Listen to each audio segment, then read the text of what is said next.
Hello everyone, this is Modern Warships. Today we have a truly unique video. I know that many of you love to play submarines, but do you know how they really act, what is inside, and how dangerous is the work of the submariner?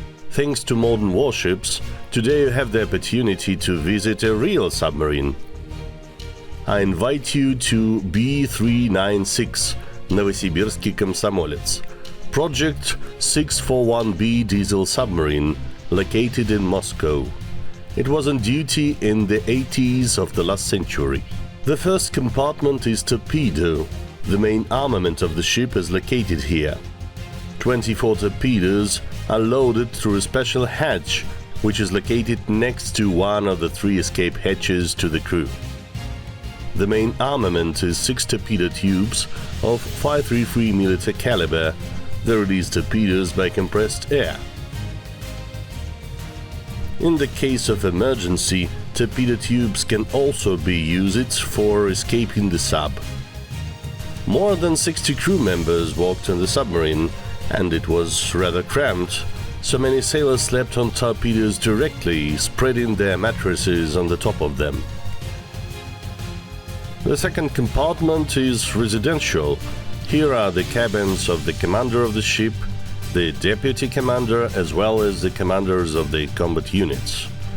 The wardroom, if necessary, could be used as an operating room.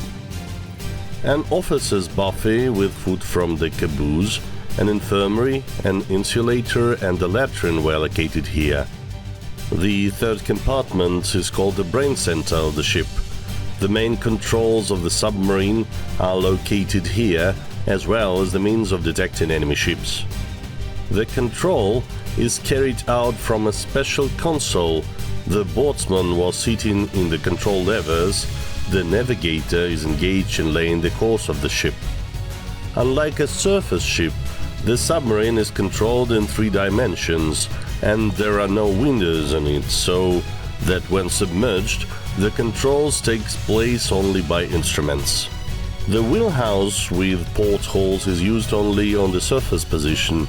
It's not airtight and completely flooded with water during the dive. This is done so that the glass is not squeezed in by pressure. There is almost complete darkness underwater. The sonar operator and the gyrocompasses help to navigate in this space. In the third compartment, there is an acoustician. He must confidently determine in which direction and which enemy ship is nearby in a combat situation by noise. These valves are used to control the ballast tanks, which help the boat to dive and float. If necessary, the boat can quickly rise to the surface by blowing out the main ballast tanks. In the fourth compartment there was a caboose where very skillful chefs cooked. Their skill was envied by many restaurants. In general, the submariner's diet was one of the best in the fleet, compensating for all the difficulties on their profession. Among the dishes, in addition to the usual food, there were regularly red fish, fruits, including exotic ones. Drinking 50 grams of wine every day was considered mandatory to maintain the correct composition of the blood. And there was also a radio operator whose function was to provide communication with other ships and the base. Underwater, however, radio communications didn't work on the submarine. Ballast tanks were installed on the lower decks of the fourth compartment. There were 3 decks on the submarine. The fifth compartment is the engine room. There, diesel engines with a capacity of 1,900 horsepower each allowed the submarine to reach a speed of 13 knots. They also served as a source of electricity that charged the batteries and powered the electric motors underwater. Diesels were not used at working depth, and the submarine ran on quiet electric engines. However, when diesels were on, the noise level created in a confined space exceeded 120 decibels. For comparison, the noise level in metro car is 70 decibels, plus unbearable 60 degrees heat.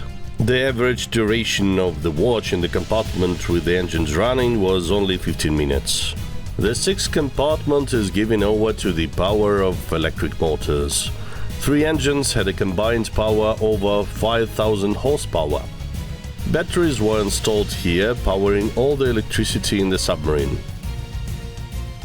Despite the fact that the noise emitted by electric motors was much less than diesel ones, the very device of the submarine was thought out as much as possible in order to minimize noise and, as a result, get a chance to become more invisible to the enemy. For these purposes, the outer lightweight hull of the boat was covered with 10 centimeters of noise-absorbing rubber, and the inner durable hull played the role of kind of thermos that didn't let sound pass through the space between these two hulls.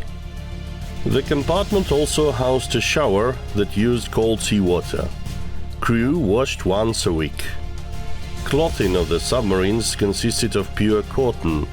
The dirty cloth was collected but not washed, it was simply thrown overboard.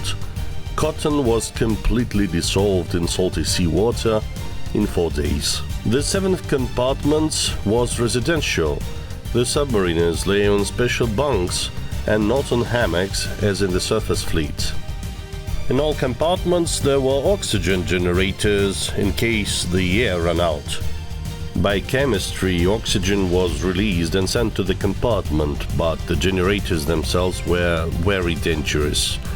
The profession of the submariner has always been considered very dangerous, and meeting the crew on shore was always a holiday.